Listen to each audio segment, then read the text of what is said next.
What's up, Macon? It's your favorite foodie, Chaz, and today we are tuned in with Talk a Lot TV.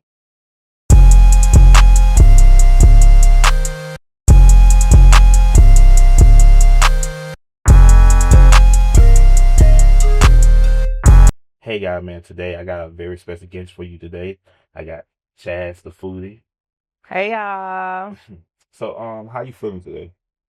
I'm feeling very ecstatic, very blessed, per usual, and I'm more than honored to be doing this interview with you today. Oh, thank you for giving me the time. I know we were talking about it, delays and stuff like that, but I'm glad that we are sitting down and just having this discussion, talking about what you do, and then we just had a little talk. I did not know that this is why you do that. Of course.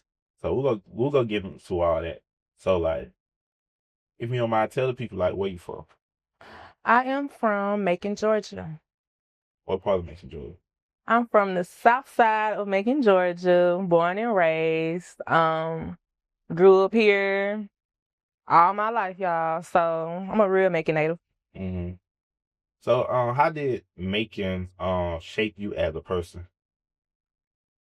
Macon has shaped me a lot, y'all, because we all know that Macon doesn't have the best reputation when it comes down to, living and circumstances or whatever, but I just decided that I was not going to let that be my story. You know what I mean?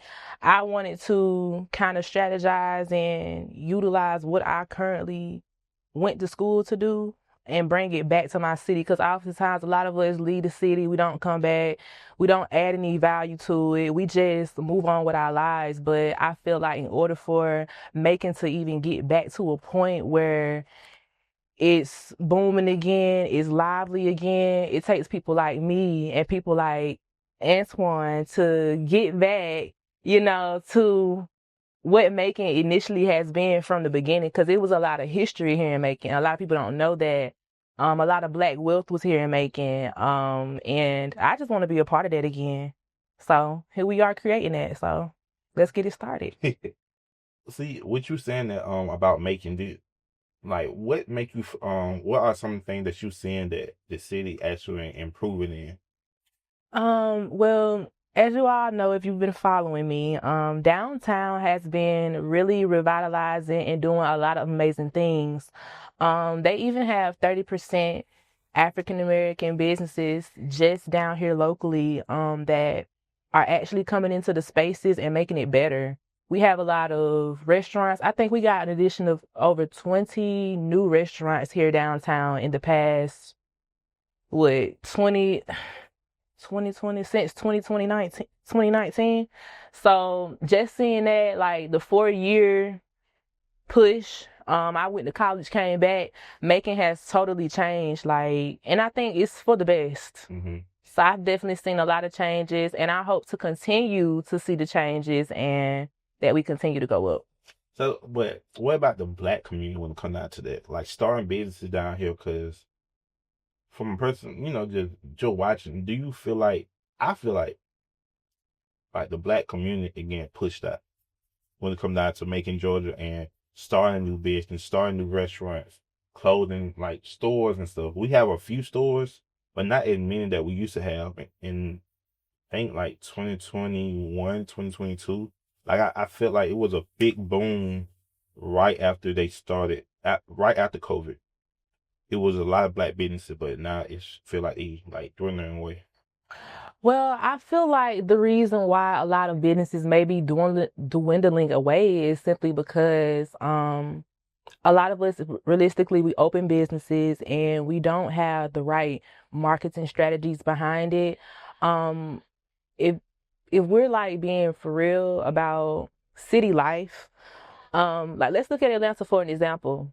Atlanta is popping because it has a lot of creative spaces and people that are creative thinkers. And I'm not saying that they don't have any creative thinkers, but they don't utilize people to over expand their brand. So they just sit in a building and they just expect for people to come to them. But it's like you have to put yourself out there. And that's why, honestly, I started my initiative with just highlighting local businesses, because honestly, y'all be surprised how many times people come into my comments and they tell me, oh my God, I never knew this was here. I never seen this before. I'm gonna go check them out. And that's simply because I'm putting it on a platform where people are able to come to and see what's really here. I have honestly brought a lot of attention and engagement to a lot of businesses downtown. And like I was saying, it is still like at least 30% of our people are right down here. You just wouldn't know if you don't go to the places and see. Like 6th Avenue is down here. We got one business called Insertia that basically graphic design shirts and whatever else you need.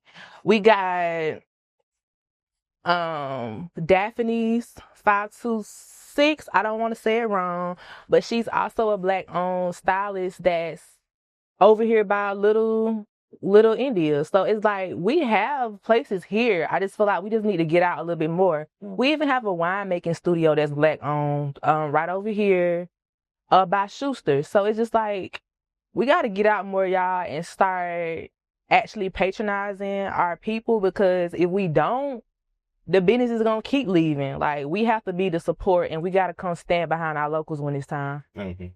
So you're a foodie. Mm-hmm. You go around. I'm trying to say. I'll say it correctly. Mm-hmm. So, okay, what would you call your field? What would I call my field? Yes. Well, currently, I would say that I am a food enthusiast. Okay. As well as a food creator, because anybody can create content, but not everybody can create content in a way where it resonates with the audience and is relatable. Yeah. I feel like a lot of people resort to me because I'm relatable. I'm not out here trying to, put on, like, this is really what I've been doing. Yeah. And like you said earlier, like, I've been doing this since 2021, but a lot of people just not catching on to it. And I'm not gonna lie, that's how it pretty much goes most of the time. People overlook it. Now TikTok start pushing your content, not everybody watching, everybody engaged, but at the end of the day, like, I just love to do what I do, y'all. And I feel like I get excited when I know that there's a specific place that may have not gotten the shine that they deserve, and I have the platform to put them on so they can get the audience that they need. They probably gonna hit their monthly goal this month because of that one video. So that's what I like to do for my people, and I expect nothing in return. Like, I do this just to simply keep my city like on top, because our city has been down for a long time, y'all. So I'm just here for the come up. And you mentioned about giving people giving them a platform because they deserve it, having good food, good customer service, and you mentioned marketing. Do you feel like most businesses just lack marketing? That is the problem. That is one of the biggest problems that Macon has. And like I was saying earlier about Atlanta, like, that's like the marketing capital. Every single person that I know has a successful business in Macon, they obviously are leveraging creators and influencers to come and do videos, come and do a reel or whatever, because that's helping out with exposure. Your audience may not reach the same audience as me, but yet together we done reached, the audience that we needed to reach for that particular business. So if we don't get more creators on board, like, to do these type of initiatives, then we're gonna constantly be exactly where we at. Yeah.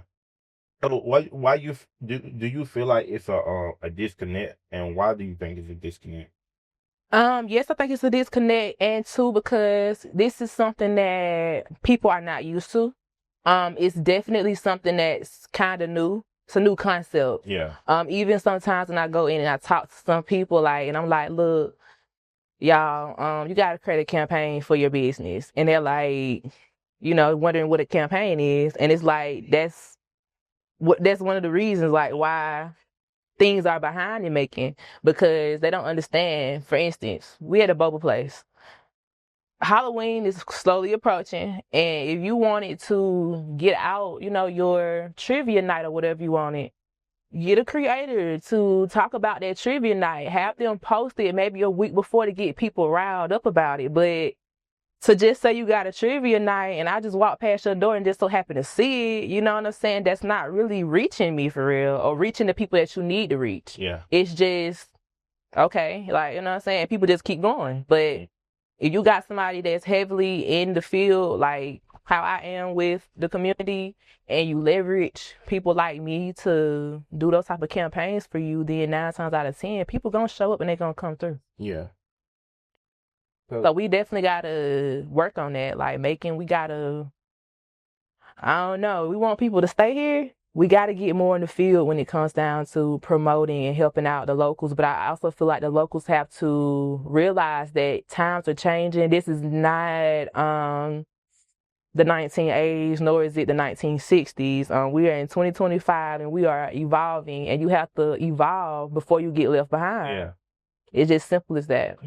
But what about the creative part? Because I feel like down here in Macon, I would say me, I was one of the people that were kind of like pushing, just creating content, vlogging, you know what I'm saying? Like, but now that this is a new era of media. Mm-hmm. I think if you see people walking around with a camera in their face, walking and talking, people will look at that like, what you doing? You weird. You know what I'm saying? Like down here, but we go to Atlanta, you see that. It's the normality. That normal. But down here, it's starting to pick up. But it's like back then, it was kind of like taboo a little bit. Like you seem like a weirdo doing that. You remember? And that's the thing, I guess, too, because I took how I'm trying to say this. When I took a step away from making for a while, when I went off to college and I came back, see, things like that were kind of like my norm. Yeah. Because I'm more so in a city. Macon is a city, but it's not the city. Like, you know what I mean? Like, we behind. So it's like, of course, people gonna look at it sideways, like, what are you doing? But at the end of the day, maybe if you go up and ask them what are they doing, maybe you can find out instead of being ignorant and trying to, you know what I'm saying, damn somebody like that's what influence looks like. You have to do what people aren't willing to do. Okay. And you have to put yourself in a position to be different from everybody else, because like I said, each content creator has something unique about them that they bring to the table. Yeah. How we gonna find that out? By tuning in with them. Yeah. So what would separate you from everyone else? If you had to compare yourself, or other people compare you to them, to you, how would they be like, how is she different? What do she got to sell more than what I got to sell? Because, a lot of people look at certain people, I'm not going to say envy, but get inspired. They be like, oh, I see this person do it this way. How can I remix it and make it my own? Well, I think what makes me different from everyone else is that, like, I'm honestly not even trying to be liked or anything like that. Like, I'm genuinely just using my personality and myself to do what I love to do. And I think that's the most important part. Like, I also have purpose in what I'm doing. You know what I mean? I'm not just doing it for fun. I feel like a lot of people can look at influencers or creators and be like, oh my God, I want to do what she's doing. But you don't understand the reason why it comes to me so fluently and easily is because it's kind of in my alignment. So it's like, if you're not aligned with it, like it's still no way that you will be able to duplicate what I'm doing. You can take your notes, but it's not necessarily going to be, the same, but you can still do your thing out here. And was there anyone that kind of like inspired you? As in like, it was a new surge of people, testing out food, giving their reviews on food, like Keith Lee, Chime Time, or was some of them like influence on you? Not at all. What's so funny is, like I told y'all, I don't even know if Keith Lee started his content journey back in 2021, 2022, like I did. A lot of people, like, once again, don't know this, but I kind of been doing this for a while. But in my city, once again, it's a different concept. So what's new to y'all really wasn't new to me. You know what I mean? And I had also had my hiccups too in content because I didn't always produce the best quality. And that has a lot of reason why my content wasn't getting pushed back then versus now. Just being able to realize like, okay, your video was everywhere here, but now we done skipped like 4 years and now the editing done got better, the content done got better, my verbiage done got better, you know? So it's like, just being in that space just helped me get better at content creating. But do you think region also plays a part? Because region, like where you do it at? Because at going back on your social media, on your TikTok, you was in Nashville a lot, Memphis a lot. You were there for like a couple years, right? Right. And you wasn't getting no traction back then, correct? Right. Until you came back to the city, that's when you start picking up traction. Right. So a couple of my videos too would hit every now and then. Like, you know, I might do a video. And I think my first video actually did go up when I was in Nashville. But see, back then, I just didn't realize like momentum, like, and that'd be another thing. A lot of people really don't know how social media works. Yeah. Until like you really start to study it and people don't understand like it's a lot of studying that goes into content creation. Like it's so much stuff that I didn't know back then starting out that I know now that's constantly pushing me to the FYP page. Like I know how to position myself to get on the FYP page and I didn't know how to do that back then. Yeah. So now it's just like, once again, a full circle moment. It's something I always seen myself doing. And just to go back to kind of the question that you were saying about Keith Lee and Shine Time, I'm not sure when they started, but what's so funny was I would always tell my cousin back in the day, I'm like, look, cuz I want to do 3 things. I want to be happy, I want to travel the world, and I want to eat as many foods as I possibly can. Like, and I'm going to do all this at the leisure of just being a content creator and just creating good, resonating content. And ever since then, like I started out when TikTok came out and it became like actually like a popular app.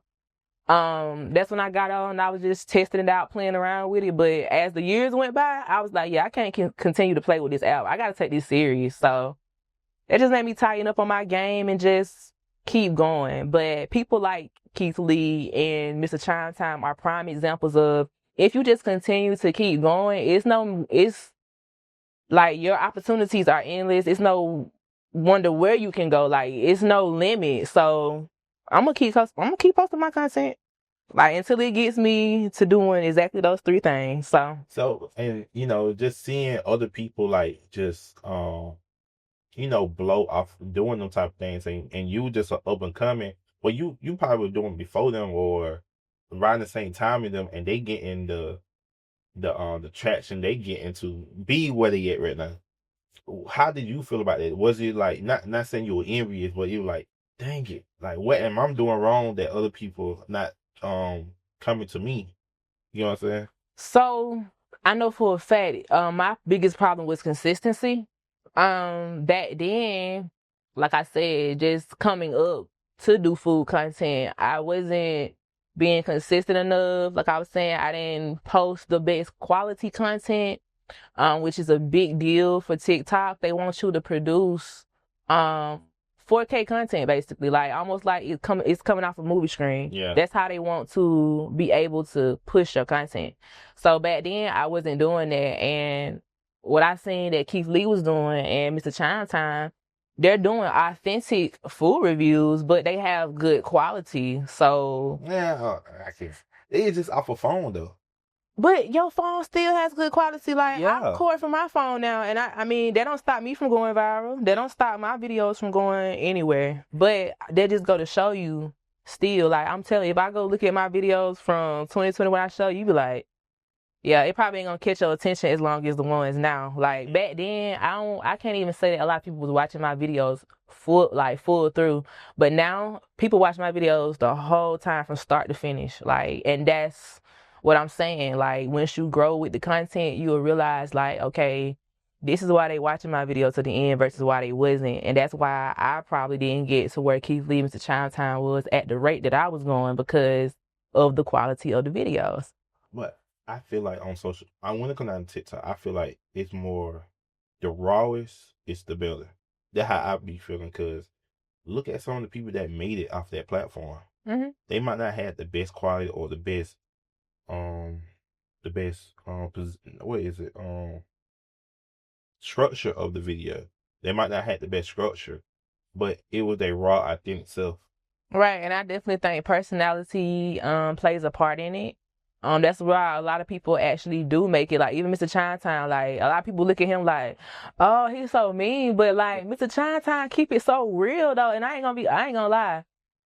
I would keep it just as real, like too, but I understand like everybody might not be able to take that right now. You know what I'm saying? Even still, like some of my videos I do, I be feeling like, dang, I'm kind of being harsh, but I have to tell these people the truth. Like, 'cause I don't had too many experiences where I don't had to pay for food and the food wasn't good, or I felt like I shouldn't have to pay for it because it's nasty. Yeah. And it's like a lot of restaurants, they will sit there and scrutinize you for not liking the food. However, you sold it to me. Yeah. You know what I'm saying? You don't want to take it back. You don't want to fix it. So it's like, I don't want my people coming into your establishment spending time and money that they don't work hard for all week. Because let's be for real, most of my people 9 to 5 workers. You know what I'm saying? They don't have endless amount of money. So they coming in spending $30 at a time. They just stood up on their feet for like 6 hours to make that. So of course I'm going to keep them out of there. Like, no.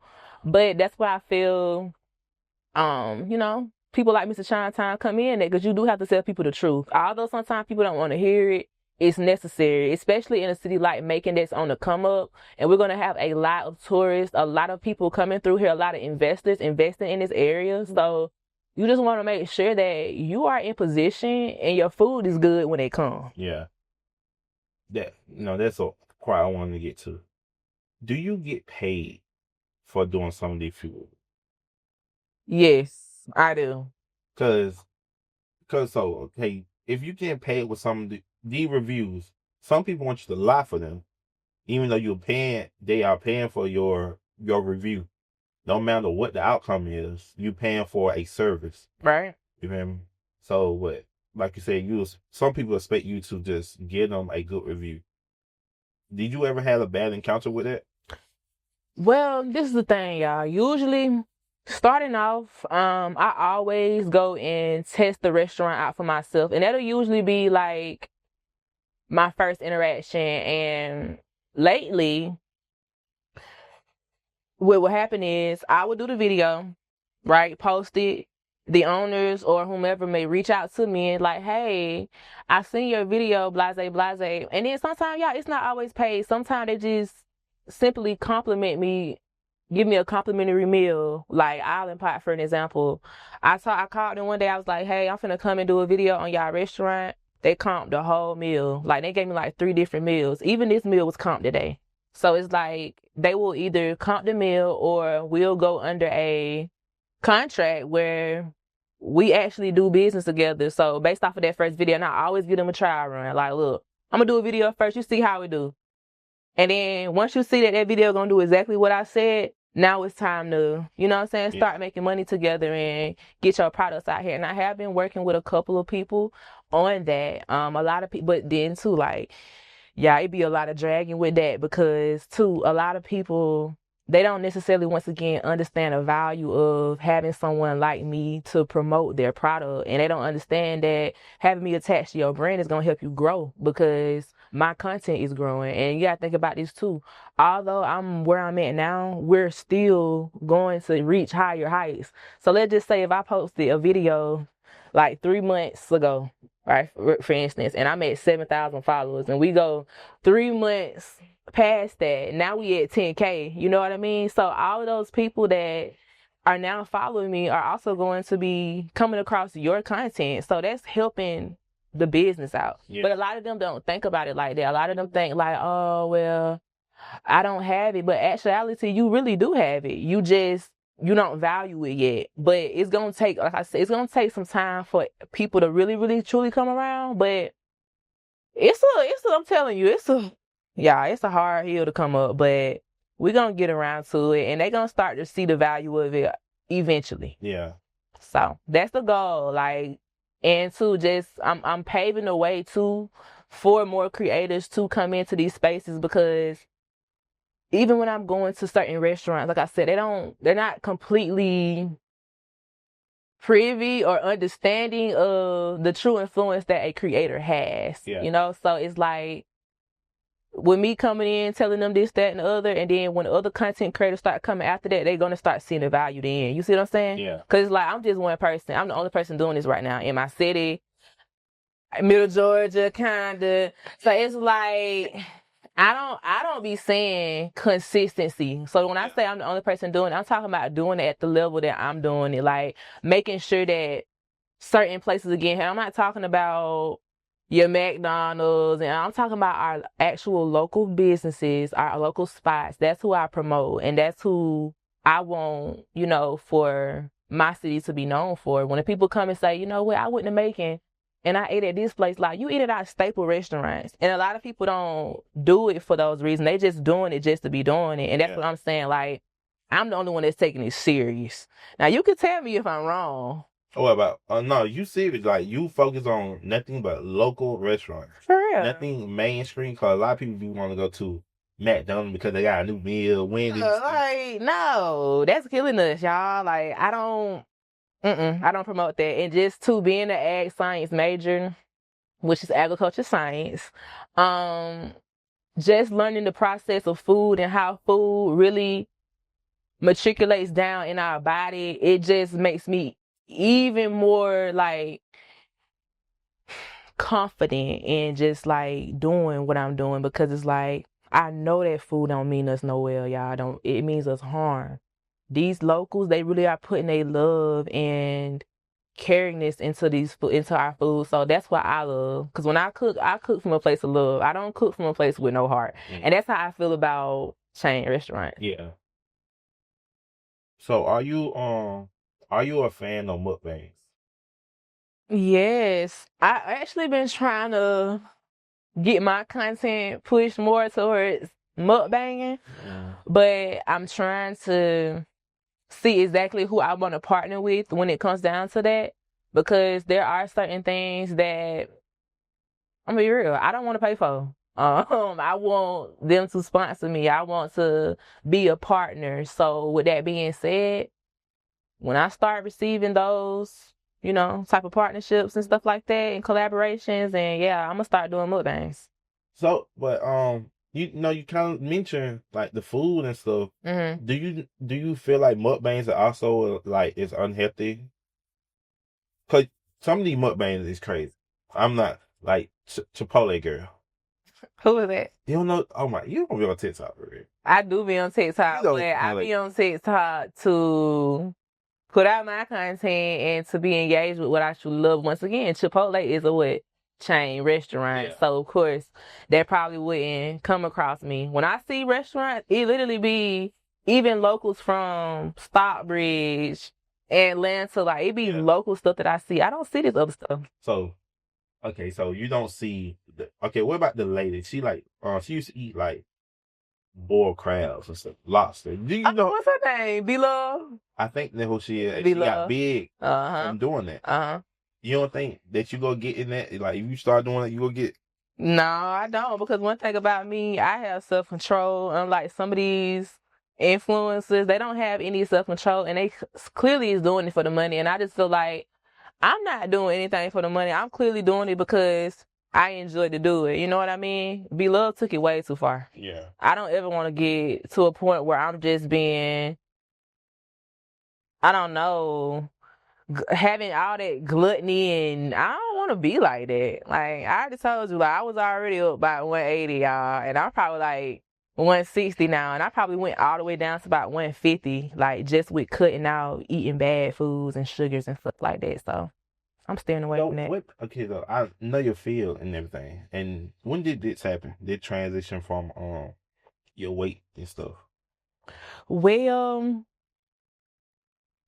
like I told you, when I got pregnant, because y'all know when you get pregnant, not only is your body growing, but you are literally growing with your body. So sometimes you cannot control, like, you know, certain factors. And I didn't work out anything like that during my pregnancy, I want to say. I just basically enjoyed it. But once I had my child and I look back, I'm like, dang, Chastity, like you really kind of getting big out here. Like you about to hit 200. But the funny thing about it was people would always say, girl, you don't even look like you 180. And I feel like my weight doesn't really show up to me, but who knows our body better than us? Yeah. So when I seen that, I was like, yeah, I gotta drop that weight. So in 3 months, I lost about 30 pounds. And I'm gonna tell y'all too a little sneak peek of how I did it. There is a place called the Willow Tree here in Macon, and it's a herb shop. And in particular, it was this herb called black walnut that I was using that also helped me slim down way quicker. Yes. It's a anti-inflammatory. And I'm telling y'all, we don't even know how much inflammation we have built up into our bodies until we really start to detox and take our healthy journey serious, like I did. Mm-hmm. But yeah, that weight just started melting away. But that was like one of the best things that I could have ever did and experienced and seen. So Yeah. So you have a point when you have the knowledge to be like, okay, now it's time to stop if you're getting out of control when it comes down to the food and stuff. right, I know how to gain weight and I know how to lose weight, and I feel like a lot of people don't know how. Like, you will be surprised how many people I run into and I tell them the same exact thing and they be like, how did you do that? And I tell them, like, for real, the number one thing to do if you really want to lose weight and lose weight quick is to stop eating sugar. Simple. That's the simplest thing you can do. And after that, come behind it with a herb or a tea, such as green tea or, something that's going to help your overall digestive, because that's really where it starts, right here in the gut. And so what do you see yourself in the next 5 years? Next 5 years, I see myself on my own farm, doing hydroponics, living off grid, traveling the world, being a renowned foodie, doing collaborations with the people that y'all see that are already, doing what I do. Perhaps having my own food network, my own YouTube channel where I'm basically just, showing the progression. Mm-hmm. And yeah, I just want to live happily ever after. Building my dream home, um, driving my dream car, and just living a fully sustainable life. Mm-hmm. That's exactly what I'm gonna do, and that's honestly what I always envision myself doing. I also have in my lineage, we come from that already. Like we have farmers, we've had entrepreneurs. Like my grandma, she owned her own bakery back in the day, her own food shops and stuff like that. And that's all we ever did was vegetation, agriculture. And I just feel like I'm just that chosen one that's going to take it as far and make sure that it stays and sticks. Mm-hmm. So that's what I see myself doing. Just continuing my family legacy and live the life that, my folks probably would want me to live. Yeah. So, yeah. And do you have like a now? So did you go? So you went to school for agriculture, but do you take business? No, but my internships definitely did help me with the business aspect. And my mom, she's also an entrepreneur. So I was able to work with her a lot too growing up. She's been an entrepreneur for almost over 20 years now. So if you asking like, had I learned business or anything like that, it would definitely be through her. Because I'm hearing you talk. Right, you talk very properly. You talking very passionate and you know what you're talking about, and you do it with passion. Mm-hmm. And like you selling me your story. A lot of people can't do that. They're selling me on what you're doing. So like, I'm over here just like, I thought they were gonna be like totally different. You did? Yeah, I think they're gonna be totally different. Cause it's just like when it comes down to food or certain things, people will be different about certain things. But right. Actually hearing you talk and actually like knowing that you coming from like college sample of it and how food affect people and stuff like that. you're not just trying out food just to try it out because it look good. Right. But you are educating people on certain foods you should try, certain foods you shouldn't do. Mm-hmm. Hey, I'm just wow. I'm over here like wow. Like you see me over here a couple times. Like I lost my train of thought because it's like I have a compound question to ask you. Yeah. You know what I mean? And just hearing you talk, I'm like, damn, she really know what she's talking about. Yeah. And that's the thing. That's why I be telling people, like, with my journey and how God is constructing things for me, I just feel like the timing and everything is perfect. You know what I mean? Because let's just say if I would have gotten this a couple of years ago, maybe I may not have been able to handle it fully, or maybe I wouldn't have had the